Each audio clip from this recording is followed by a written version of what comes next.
The Curse of the Forgotten Pharaoh. Deep within the arid dunes of Egypt's western desert, where the relentless sun scorched the sands by day and the bitter cold whispered of ancient secrets by night, a band of daring tomb robbers set out in search of riches. Led by the audacious and cunning Malik, the group had heard murmurs of a hidden tomb, one said to hold treasures beyond imagination, sealed away for millennia by a pharaoh whose name had been deliberately erased from history. After days of arduous travel and perilous navigation through shifting sands, the robbers finally stumbled upon an unmarked burial site. Partially buried beneath dunes and guarded by crumbling stone statues, the entrance to the tomb was adorned with faded hieroglyphs that warned in cryptic tones of a curse, a warning that Malik dismissed as the ramblings of superstitious locals. With crude tools and trembling anticipation, they managed to pry open the massive stone door, unleashing a rush of stale, cold air that seemed to carry the weight of forgotten centuries. Inside, the tomb was a labyrinth of narrow corridors and grand, echoing chambers, its walls covered in intricate paintings depicting scenes of divine judgment, bloodshed, and ritual sacrifice. In the flickering light of their torches, the robbers advanced deeper, their eyes glinting with greed as they searched for the legendary treasures. But as they neared the inner sanctum, a chill unlike any they had ever felt began to seep into their bones. The air grew heavy, and the silence was broken only by the distant sound of an unseen drum, its rhythm slow, deliberate, and ominously foretelling doom. At the heart of the tomb lay a sarcophagus, intricately carved with the visage of a regal yet terrifying figure. The robbers could hardly believe their fortune.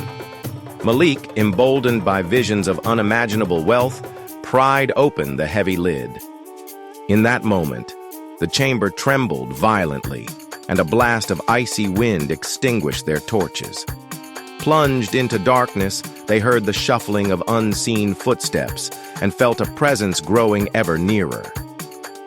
In the wavering light of a hastily relit torch, the spectral figure of the forgotten pharaoh emerged. Draped in tattered, once opulent linen and crowned with a faded Neem's headdress, his eyes burned with a vengeful, unholy fire. His voice echoed like a chorus of tormented souls, declaring in ancient tongue, "For daring to disturb my eternal rest, you shall now bear witness to the horrors of my reign." One by one, the robbers were tormented by visions that clawed at their sanity. Malik was besieged by apparitions of bound captives and sacrificial altars, each vision a relentless reminder of the cruelty and bloodshed that had defined the pharaoh's rule.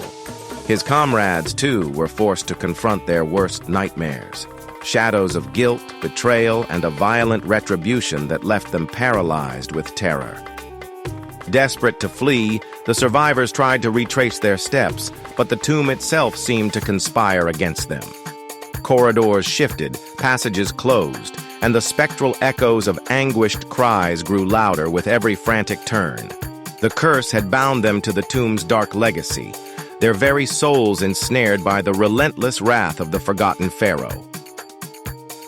In the end, only a single broken figure emerged from the tomb, stumbling into the harsh desert light at dawn.